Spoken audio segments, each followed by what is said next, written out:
Sejam bem-vindos, irmãos do Instituto Espírita Terceira Revelação. É um prazer estar com os irmãos, ainda de forma virtual, mas, quiçá, no futuro próximo, estaremos juntos presencialmente.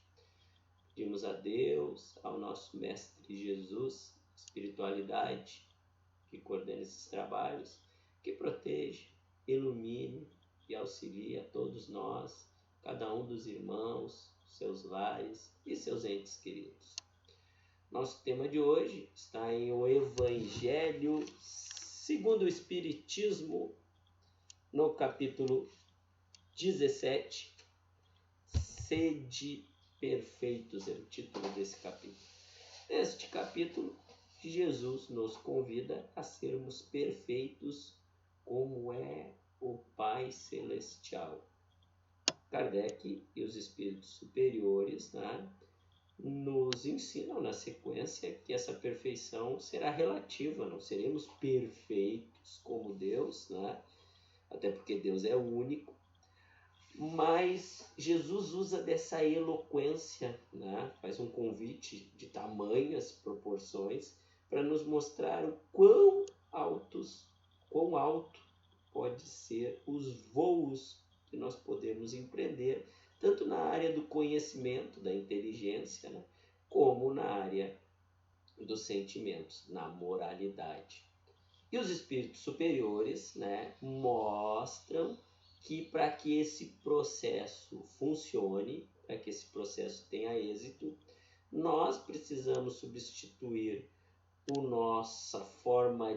nossa dinâmica de vida individualista, egoísta, por uma dinâmica de colaboração que ela é alicerçada na caridade. Ou seja, sair de um comportamento da busca sempre do interesse próprio para a busca de uma vida em harmonia com o todo, a busca do interesse coletivo. Claro que muitas vezes nós temos a impressão que entra ano e sai ano, entra década e sai década, entra a vida e sai vida, e nós estamos estacionados, paramos no mesmo lugar. Mas isso não é verdade, não. Recorrendo a Charles Darwin, a sua teoria da evolução das espécies, ele trata de 3 conceitos que a doutrina espírita nas obras básicas trata. Charles Darwin diz que desde os ecossistemas mais simples, os organismos unicelulares, até o grandioso ecossistema, que é o planeta Terra, tudo na natureza está interligado. E os espíritos superiores e Kardec nos ensinam que não é só no nosso planeta isso. Tudo no universo, das coisas mínimas, mais pequenas da criação divina, até a grandiosidade infinita que é o universo, tudo está interligado. Então, nós influenciamos uns sobre os outros. Tudo na criação divina nós influenciamos e nos influencia também. Claro que com graus de influenciação que dependem muitas vezes de N questões de capacidade que cada um tem de influenciação, questões de proximidade e assim vai, São muitas as variantes nesse processo. Mas tudo na criação divina age constantemente uns sobre os outros. Segundo ensinamento é que na natureza nada dá saltos. A evolução é gradativa. E doutrina espírita, os superiores Kardec ensinam exatamente isso, que na evolução de tudo na criação divina, mas sobretudo do espírito, nada dá saltos. A gente evolui gradativamente, passo a passo, degrau a degrau. E por fim, e isso está a doutrina espírita, e por fim, Charles Darwin nos ensina que na natureza quem sobrevive, quem segue ao longo dos tempos, não é naturalmente o mais fraco, mas também não é o que a nossa sociedade aposta há muitos séculos, na lei do mais forte. Não é o mais forte que sobrevive. Sobrevive aquele que tem maior capacidade de adaptação. E é exatamente isso que a doutrina espírita mostra. Que o espírito evolui não com base na sua vontade, trilhando o caminho que bem entende.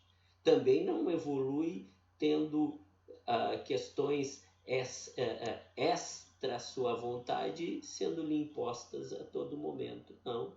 É um processo de interação e de constante adaptação que a gente vive, em busca, né, de se adaptar ao ambiente, do ambiente se adaptar a gente, e assim, tanto nós, como os que nos rodeiam, como o ambiente que nós estamos, vão evoluindo na medida da correção das escolhas que a gente vai fazendo. Mas neste processo, né, tá aqui, neste capítulo, os espíritos superiores dizem que nós vamos desenvolver a caridade se nós trabalharmos ela em quatro pilares, utilizando 4 padrões de comportamento, que são a benevolência, a indulgência, a abnegação e o devotamento. Benevolência. A gurizada diz hoje em dia que a gente tem que ser de boa.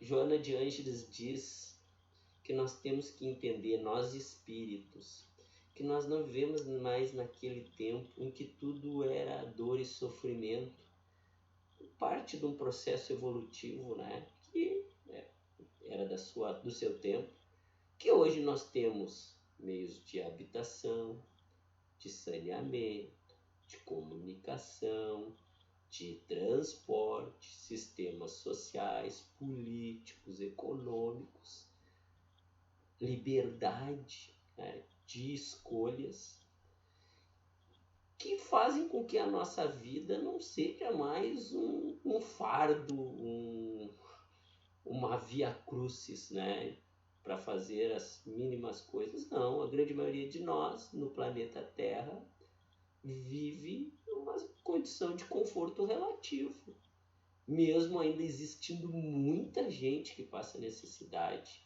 né? Muito mais do que era preciso se soubéssemos, né, nos organizar melhor e ser mais caridosos. Mas mesmo assim a grande maioria sofre em momentos pontuais da vida, até porque, né, ninguém vai fugir dos insucessos, das perdas, das doenças, do frio, do calor, da fome, da sede, né? Mas que nós já temos condições de, na maior parte do nosso dia e na maioria dos nossos dias, olha, viver de forma tranquila, viver de boa, que nem diz a gurizada, assim, né? Numa vibração boa, né? Esperando do dia coisas boas, coisas positivas, não valorizando somente as dificuldades, os empecilhos, os perigos, porque que são do mundo, que são da vida, mas que na grande maioria dos dias eles não nos atingem, mesmo que pontualmente em algum momento vão nos atingir, na maioria das vezes eles não nos atingem. E muitas vezes a gente passa uma vida inteira sem ser atingido pela grande maioria dos riscos e perigos que é a vida no nosso planeta, né?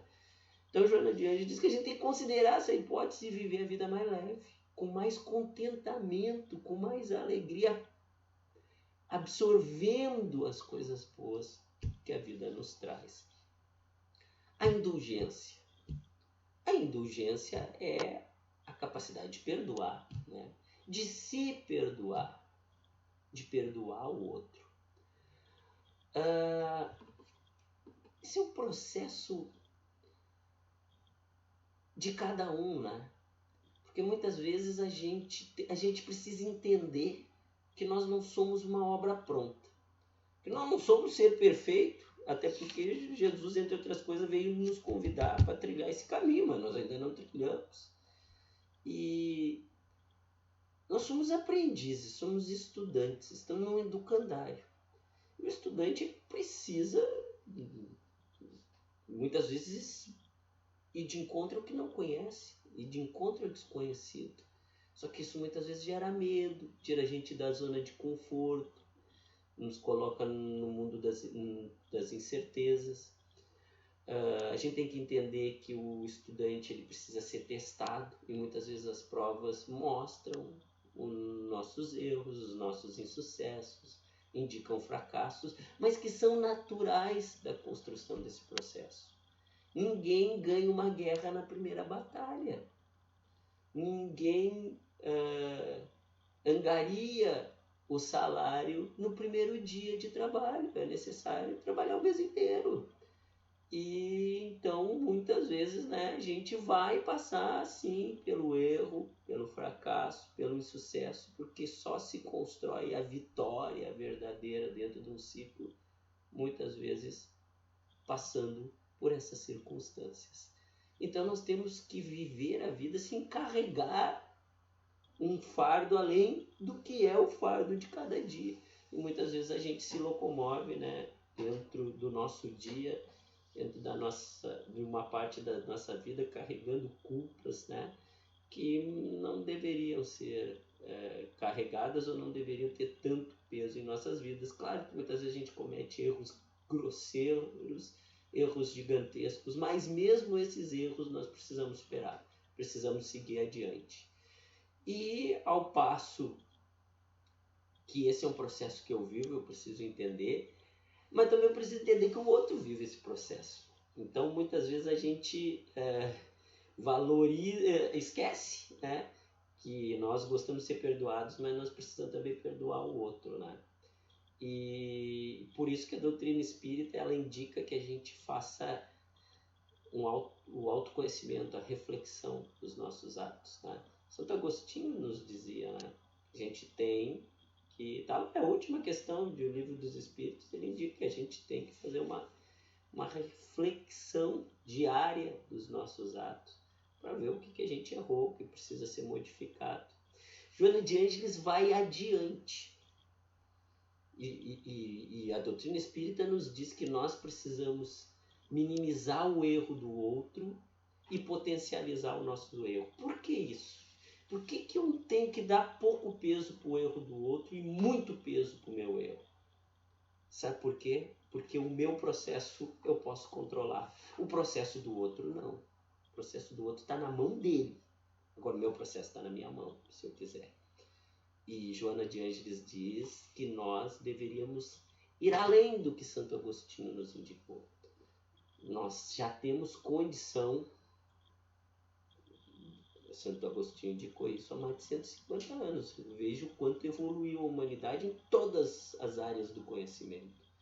Nós já temos a condição de fazer reflexões diárias, várias reflexões. Sempre que a gente souber que estamos indo para um evento importante, estamos indo para tomar uma decisão importante, estamos indo para alguma coisa que de alguma forma nos traga, né, perigo, estamos indo para tomar alguma decisão que muitas vezes influencia a vida dos outros, a gente pode refletir, pode pensar os cenários que nos esperam, as circunstâncias que vamos nos deparar e pensar o que fazer em cada uma delas e nos preparar para antecipar o erro, para não cometer o erro, para não ter que só quando, né, tudo passa a gente parar e refletir, dizer, mas eu errei, eu podia ter feito diferente. Nós já temos condição de antecipar cenários, né, e minimizar. Não vamos deixar de errar, mas minimizar o impacto, o tamanho dos nossos erros. Além da indulgência, né, e da benevolência, os espíritos superiores nos falam em abnegação. O abnegado é aquele cara que trabalha no processo, ele é persistente. Mas nós temos que ter um cuidado, nós temos que saber diferenciar persistência de teimosia. Mais uma vez está aí a importância da autorreflexão, do autoconhecimento, da análise dos fatos, né? E nós somos espíritas e os irmãos sabem que os espíritas são positivistas. Por que ser positivista? A gente avalia as ações com base nos seus resultados, ou seja, uma árvore boa dá bons frutos. Uma árvore má dá maus frutos, claro, né? E nós temos que avaliar os nossos frutos, né? E quando nós estamos trilhando o caminho certo, com o conceito certo, com intenção certa, e as coisas não funcionam, é porque nós precisamos persistir. Muitas vezes nossa paciência, nossa tolerância, nossa persistência, nossa resignação, nossa resiliência, a capacidade de continuar após os percalços, após as dificuldades, as perdas estão sendo testadas. Mas quando eu paro para pensar e analiso e vejo, não, as coisas não estão dando certo, mas eu estou com a intenção correta, estou fazendo a coisa certa, trilhando o caminho certo, com o conceito certo, tenho que seguir. Mas muitas vezes as coisas estão dando errado porque tem que dar errado. Porque eu estou com o conceito errado, no caminho errado, fazendo as coisas de forma errada. E né, o que vai acontecer? Eu vou colher. Quem planta ventos colhe tempestades. Então não adianta persistir no erro. Isso é teimosia. Por isso a importância da autoanálise, da reflexão, para que a gente saiba discernir, né, o que é persistência do que é teimosia. Por fim, o devotamento. O que é uma pessoa devotada? Uma pessoa devotada é alguém que tem convicção em determinada causa e trabalha por ela incondicionalmente, né? Por exemplo, nós espíritas acreditamos que o caminho para que a gente seja perfeito, como Jesus nos convidou, ele deve ser trilhado com base nos conceitos e nos ensinamentos da doutrina espírita, que estes conceitos, esses ensinamentos vão me dar a força necessária para que eu produza, na minha experiência, sucesso. Por exemplo, um profissional da medicina, ele entra na universidade, né? Fica ali 6, 8, às vezes 10 anos, qualquer profissional, né? Tu entra numa profissão e tu estuda ela porque tu está convicto que aquilo ali vai produzir na tua vida um resultado positivo e que aquilo é algo positivo. Né? Vejo profissional da medicina, às vezes, mais de uma década se prepara para poder exercer plenamente a sua função, porque ele acredita que aquela é a sua missão e que aquela missão é uma missão nobre. Então ele faz os maiores sacrifícios por ela, porque acredita que ela vai produzir resultado. E nós seguimos muitas vezes, seguimos a doutrina espírita que muitas vezes nos coloca numa condição de burilar, de lutar contra os nossos vícios, contra os prazeres que devem ser abandonados, contra o orgulho, a vaidade, que a maioria da sociedade exalta, a gente luta contra, mesmo parecendo o Joãozinho do passo certo ou errado da equipe, e muitas vezes a gente não é reconhecido e não tem um resultado, e assim é em diversas vertentes do comportamento humano, não é só para lá ou para cá, porque a gente tem convicção que, ao fim e ao cabo, isso dará certo. Mas para que a gente possa, né, ilustrar um pouco, né, trazer para a prática, para o dia a dia do doutrina espírita, a história da humanidade, não vamos aqui querer trazer para o nosso assado, mas a história da humanidade está repleta de exemplos que corroboram com as coisas, com os ensinamentos e padrão de comportamento, os padrões de comportamento sugeridos por Jesus, né, ensinados por Jesus. Veja o caso de Pedro, está lá em O Ato dos Apóstolos no Novo Testamento. Lá conta a ida de Pedro a Lida e a Jope. Quando Pedro vai a Lida e a Jope para visitar os santos na época eram ditos os seguidores de Jesus, os judeus seguidores de Jesus, os hebreus seguidores do Cristo, que até aquele período, né, era uma grande controvérsia. Muito poucos acreditavam que Jesus, o carpinteiro, era o Messias prometido pelos profetas. A grande maioria negava, né? Não aceitava. Tanto é que Jesus foi crucificado, entre outras coisas, por isso. Essas alturas, Pedro, que a gente conhece a história, renegou Jesus, passou todo aquele período, veio, né, Jesus ressuscitou, teve um período com os apóstolos, teve o advento do Pentecostes. Depois de tudo isso, funda a Casa do Caminho, né? Mas a essas alturas,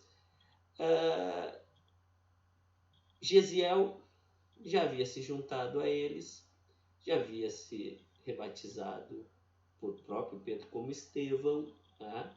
Se tornou seu grande colaborador, já havia recebido a visita de Saulo de Tarso, havia sido preso, julgado, condenado.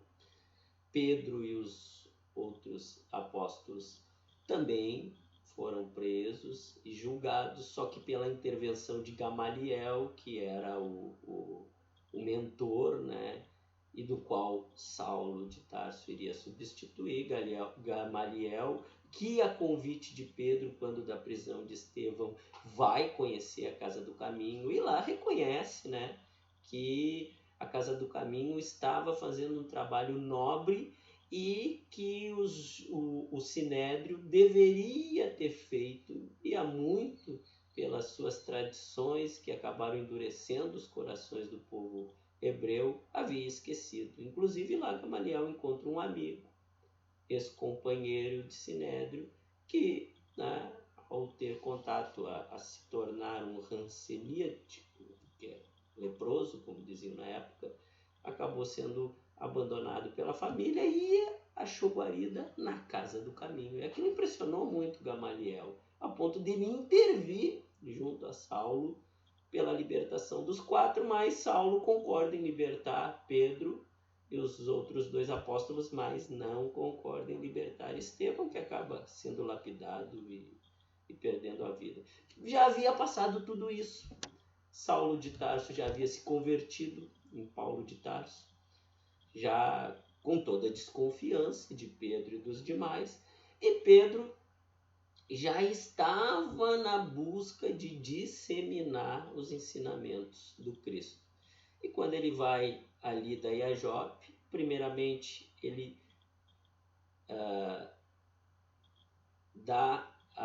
tira um paralítico da cama, retoma, para que o paralítico retome sua vida, volta a andar.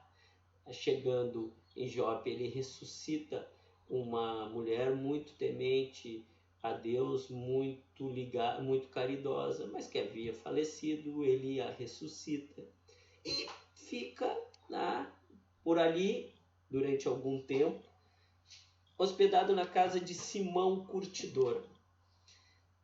E naquela época, Cornélio, o centurião, que habitava em Cesareia, que não era a capital era Jerusalém, mas Cesareia era a capital militar do Império Romano na região. Lá estava a sede da força que controlava toda a região, era o braço militar do Império Romano. O centurião era uma figura de destaque, porque ele era responsável por chefiar um destacamento de 600 homens, e Cornélio era um centurião, mas era um homem muito, ao contrário da maioria dos romanos, ele era um homem muito bom, muito tranquilo e muito temente a Deus. E num dos seus momentos de oração fervorosa com a família, após ele vai dormir, em um sonho, um anjo de Deus diz a Cornélio, para procurar na casa de Simão Curtidor em Jope um tal de Simão Pedro. E Simão Pedro tem uma visão de um anjo que lhe mostra um banquete com tudo que havia de bom e melhor na época, e diz para Pedro se servir. E Pedro disse que não ia se servir porque ele estava impuro, a comida era impura, e havia todo um ritual para o hebreu fazer suas refeições, tinha que lavar os alimentos, tinha que se higienizar. E Simão disse que não podia. O anjo insiste 3 vezes e o anjo diz para ele: não, você deve se alimentar, deve comer. E Simão Pedro acorda meio aturdido, sem entender por que o anjo vindo de Deus me diz para ir contrário, né, aos procedimentos judaicos. E nisso chegam os soldados mandados por Cornélio Centurião para buscar Simão Pedro. E quando eles batem a casa de Simão Curtidor, o anjo diz a Simão Pedro: não resiste, vá com eles. E Simão Pedro vai. E ao chegar a Cesareia, ele é convidado a entrar na casa de Cornélio, e lá entra, e Cornélio conta toda a história. E diz a Simão Pedro que o anjo pediu para ele trazer até ali, que ele deveria ouvir o que Simão Pedro tinha para contar. Simão Pedro fala de Jesus, de todos os seus ensinamentos, de todo o seu exemplo, de toda a sua caminhada, e que ele era o Messias prometido. E Cornélio, eles ficam cheios do Espírito Santo, como aconteceu, falam em línguas, como aconteceu no Pentecostes, e aquilo impressiona Pedro muito, ao ponto de Cornélio convidar Pedro para fazer a refeição com eles, e aí Pedro toma um choque, porque aquilo ia totalmente contrário às tradições judaicas, que não permitiu que um judeu estivesse na casa de um gentil, de um judeu não circuncisado, quanto mais um romano, e mais ainda proibia de todas as formas que se alimentasse com o romano. Mas o anjo diz para ele: vá, se alimente, coma com ele. E depois de tudo isso passado, né, Simão retorna para a casa do caminho, mas muito acabrunhado, pensando como é que contaria para os seus e justificaria todas as transgressões que ele havia feito à lei judaica. E aí o anjo aparece para Simão Pedro e diz a Simão: Simão, você pensa por acaso que o seu Deus veio só para você? Que Jesus veio só por vocês? Você pensa que esse Deus que fez com que lá atrás Abraão deixasse a sua terra em busca da terra prometida, que dezenas de profetas pregaram num mundo politeísta, o Deus único, em que o povo hebreu foi perseguido por séculos, foi escravizado? Você pensa que Moisés veio e libertou esse povo do jugo da escravidão e lhes conduziu ao deserto, e que Jesus veio para que esse Deus salvasse apenas um povo? Deus não é por um, Deus é por todos. Não adianta, meus irmãos, nós vivenciarmos a caridade nas suas 4 facetas: a benevolência, a indulgência, no devotamento, na persistência. Não adianta nada se essa caridade for sectária, se ela for seletiva, se ela for parcial. Nosso Deus é único e Ele não é nosso, Ele é de todos, Ele veio para todos.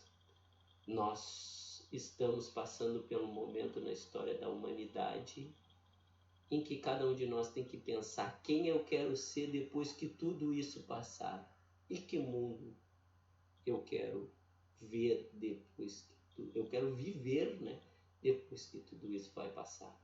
E esse mundo é um mundo que nos convida a ser um mundo sem tantas barreiras que separem as pessoas. Hoje estamos separados, mas a proposta é que nos separemos para no futuro nos juntarmos definitivamente, porque Jesus não veio para salvar uma parte da humanidade. Deus veio para salvar e convidar a todos. Nós precisamos refletir